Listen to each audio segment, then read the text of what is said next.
What is going on, everybody? By the title of this episode, you can tell it's not one of our typical podcast episodes, which you should still go check out, which we just dropped an episode on Wednesday. I think y'all would really like it. However, today we are going to be doing a film review on our co-host, Daniel Coale.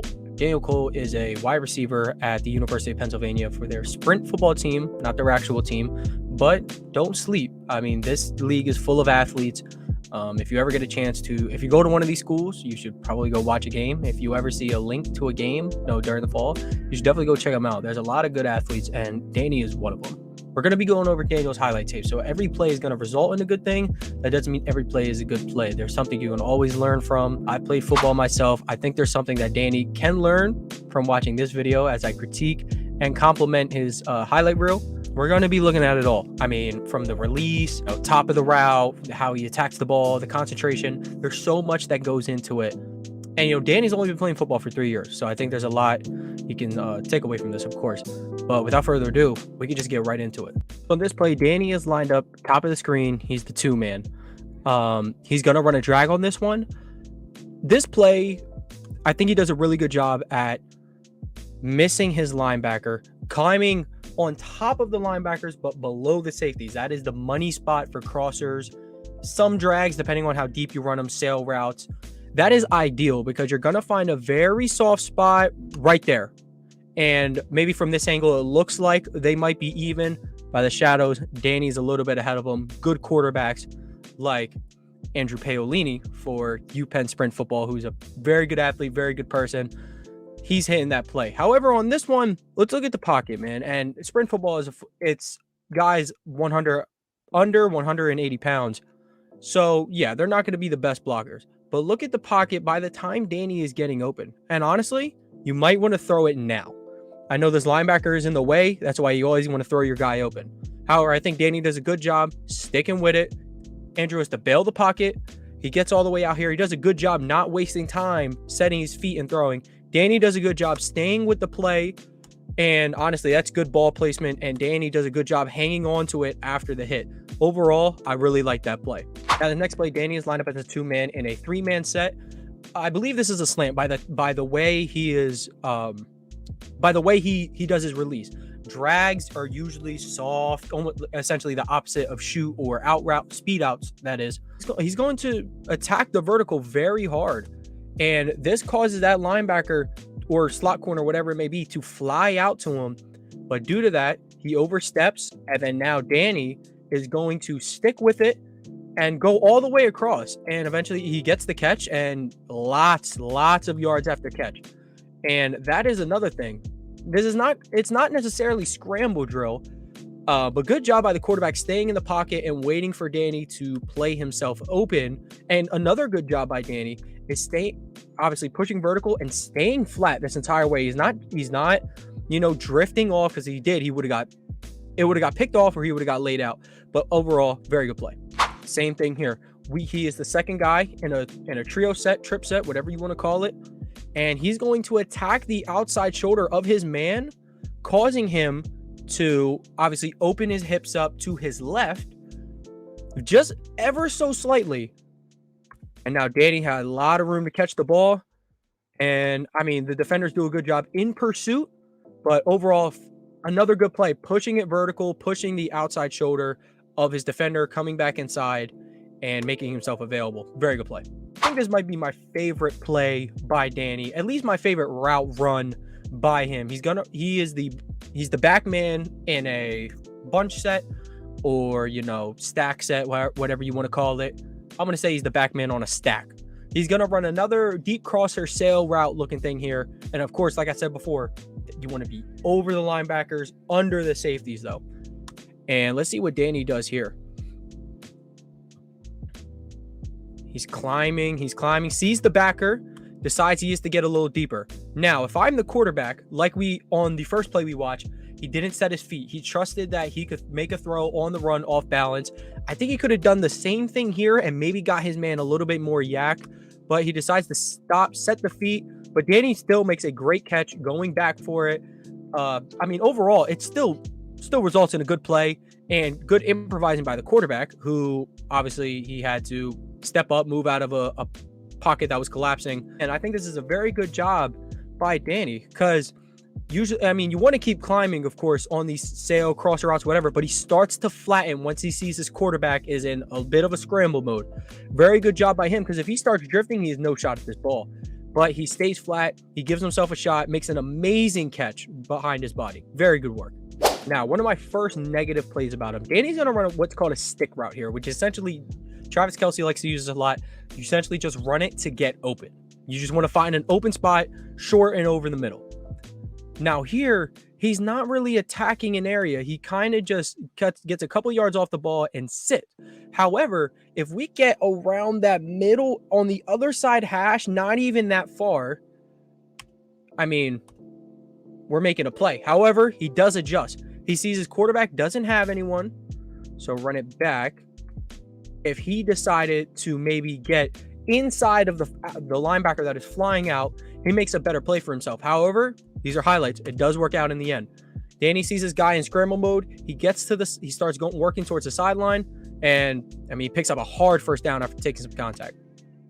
This is a really overall good play by Danny right here. As you see, he's the second man. He's the second man in a trio set once again. I think they really like him there for his speed and his route versatility. He can run the short stuff. He can run the intermediate. And, you know, he's got those burners. He can run the deep ball. But let's look at this play right here.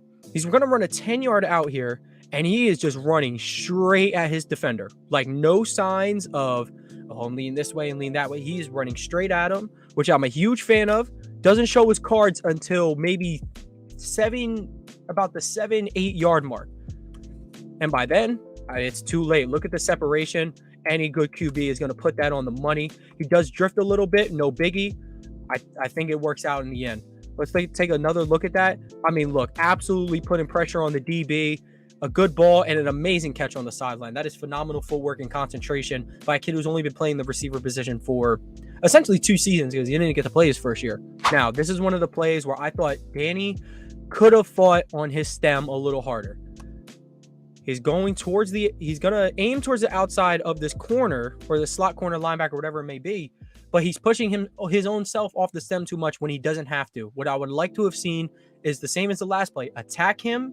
I mean, if he's not moving, he's not moving. But, I mean, eventually, if he doesn't move, it's going to be a pass interference. You're just going to run him over, kind of like A.J. Brown did against the Titans earlier this year. Not saying Danny's A.J. Brown, but I would have liked to see him get into this guy's chest or maybe specifically attack a shoulder, not necessarily the outside of his body. However, highlights, they work out in the end.